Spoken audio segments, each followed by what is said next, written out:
So thanks for coming in today and listening. We've got about 20 minutes to kind of share with you some thoughts from a thought leadership perspective. That's really what this is. It's not a sales pitch about Darktrace or anything, but really what I see going on in industrial cyber security, and I say industrial specifically, kind of my focus.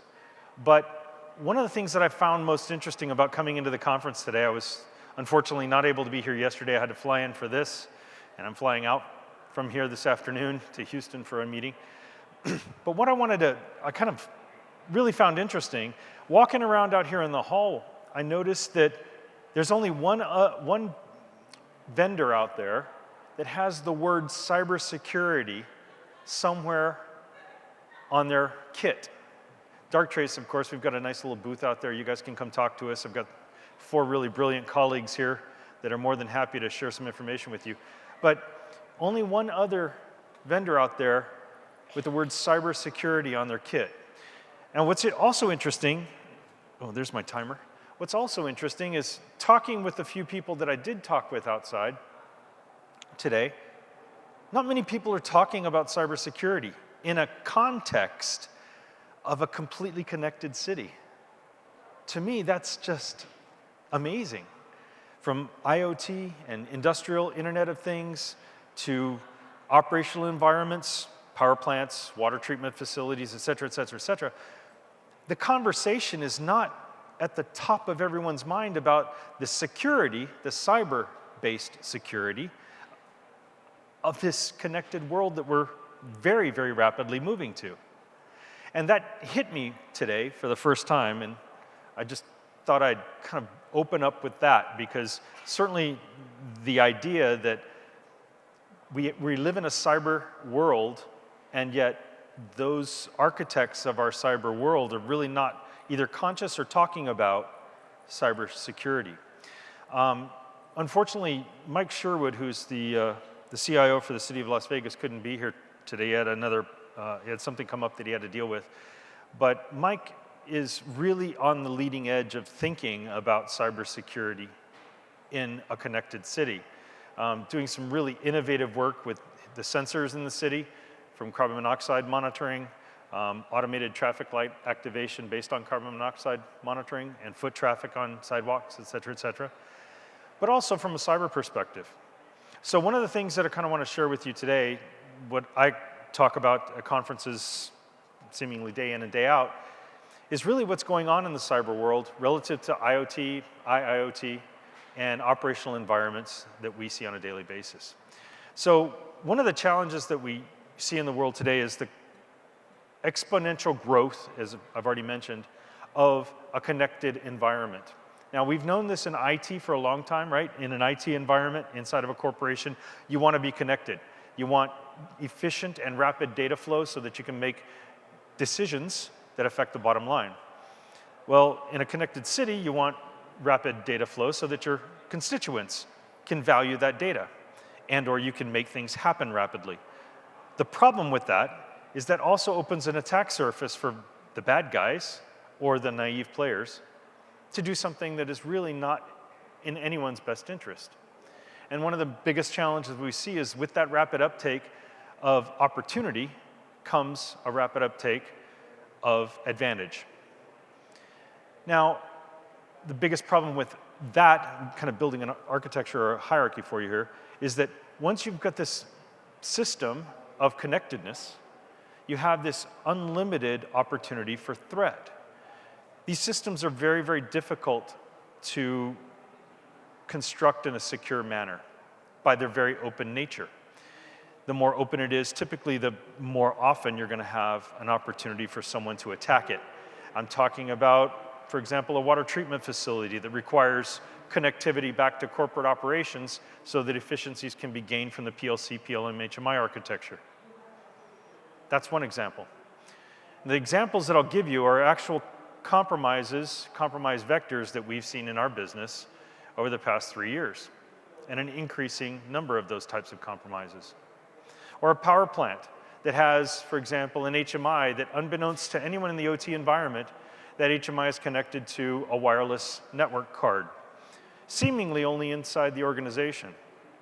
Unfortunately, navigable outside the organization to the internet. And in that case, an HMI operator thought it would be really cool to download some new screenshots or some new screen pictures for his HMI instead of the company logo. Well, he went to a place called wallpapers.com. Anyone ever been to wallpapers.com? Okay, don't ever go there again. Wallpapers.com is noted for being a place of really high quality, high res photos. There are a couple of them you might see on here.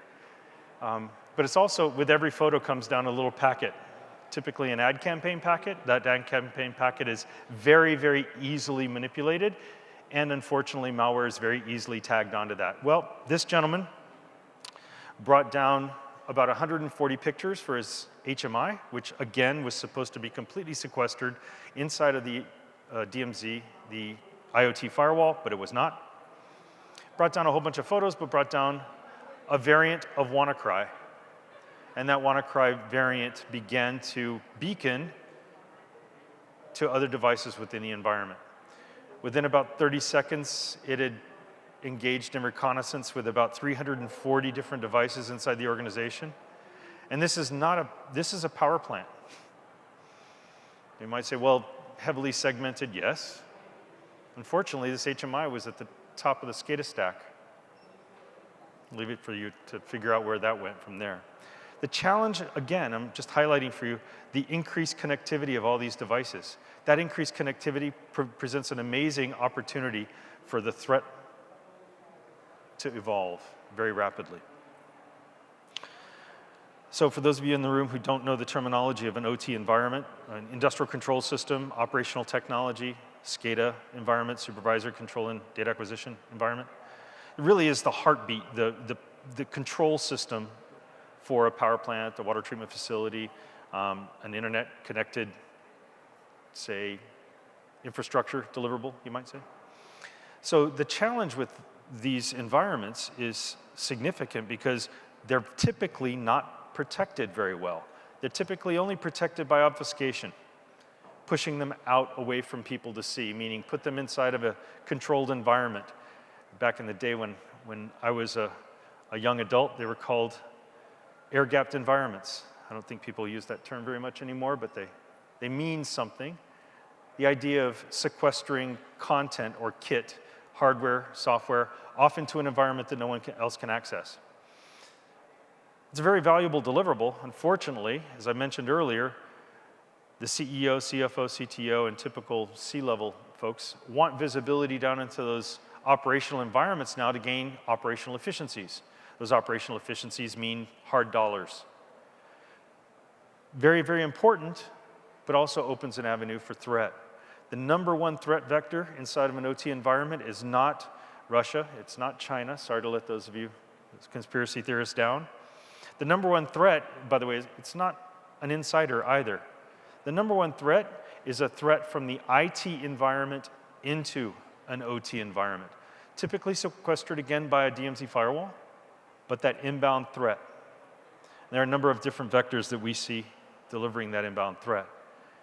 One of the things we've got to really watch out for in these types of environments is not just that inbound threat, but the reality that that wall that you build around that OT environment, that IoT environment, that wall is only so high. Guess what? That ladder's taller. The ladder of the bad guy. Or they can dig faster. Or they can navigate your network even faster than you can. One of the things that we're seeing increasingly in our customer base is the leveraging of artificial intelligence and machine learning to attack organizations. So humans aren't doing it anymore. 3 years ago, the number one attack vector was literally a 14-year-old kid sitting in his grandma's basement in the Ukraine. Literally. Or any number of thousands of 14-year-old kids. Today, that's not really the threat vector that we see most often. More and more, we're seeing machine learning and AI-based threats.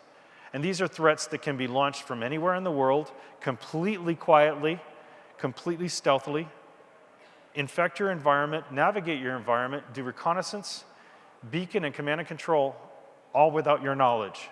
And how does that happen?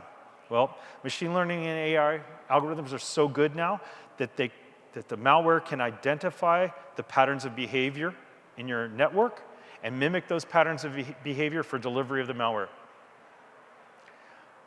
All that said, painting the world black, right? How do you bring some light to the world? Well, you bring machine learning and AI, and that's what we've done. The best way to combat machine learning and AI-based attacks is with machine learning and AI. Rules and signatures simply won't work. They don't work anymore. 5 years ago, a good rule signature set would protect you from about 98% of threats in the world. Today, a rule signature set protects you from about 3% of the threats in the world. It's so easy to conscript a version of WannaCry that even a 12-year-old kid can do it with no programming experience. You can download a pack from the dark web, change some code variables, send out a brand new version of WannaCry. Same with Shamoon. So the challenges are significant for us. The value of understanding that challenge for each of you in the room, or those of you constructing smart city infrastructure, is to understand what your risk points are so that you can mitigate those risk points. Your biggest risk point is thinking that your rule and signature sets, your traditional security, software security, cyber security solutions will protect you from in the future. They will not. Many of you I've heard in this room have been talking about investigating SIM solutions or intrusion detection or intrusion prevention tools. All very valuable and important for your overall compliance and governance needs, et cetera, et cetera. But they're not going to protect you from the threats that are out there in the world today. So what have we done? We created this thing called the industrial immune system. It's essentially a series of machine learning and AI algorithms that sit on an appliance in your environment and watch your raw network traffic within your environment, not out in a cloud-based environment, not in somebody else's SOC or NOC, but literally in your environment. Watches all your network traffic, models the raw network traffic, understands it mathematically, and looks for something we call a pattern of life. The pattern of life for every device, every HMI, every PLC, every PLM, every DCS, every SCADA server, every user's laptop, every user's iPhone. Models all the communications within your environment to learn what the pattern of life is for Jeff Cornelius. For each of you, it creates a pattern of life. Then whenever any of us, or our machines, or our networks, or our devices do something that's outside of that normal pattern of life, we alert you to it. Now, some of you in the room who really understand machine learning and AI right now are going, yeah, but you're not telling us that there's a threat. Nope, that's not our goal. In fact, our goal is much loftier than that. Our goal is to tell you when something happens so early in the kill chain that you can mitigate the risk before it goes boom. That's the goal. That's the whole reason we built a $2 billion company in 5 years. We can tell you so early in the kill chain when something's going wrong in your network, so early in fact that you may not even be able to identify it's malware.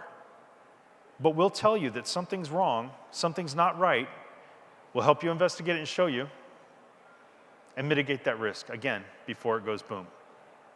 One of my favorite examples of a catch that we engaged, we deployed in something, we have a proof of value. We give away our software free for 30 days. We show you how it works, get you to see the value, and go to market with you. One of our POVs, our proof of value deliverables, we deployed at a casino in Las Vegas. The casino had just installed a very, very large fish tank. Let's say very large fish tank, a third of this room. That fish tank had a completely automated and connected deliverable that monitored everything, managed everything from salinity to food to temperature to light, everything you could imagine. Unfortunately, it also had a wireless card in the kit that managed it. That wireless card connected to the internet, the public Wi-Fi, which was unfortunately bridged to the corporate network. Malware on that kit that did come from a previously mentioned country navigated to the high roller database and began to exfiltrate the high roller database to the fish tank's hard drive.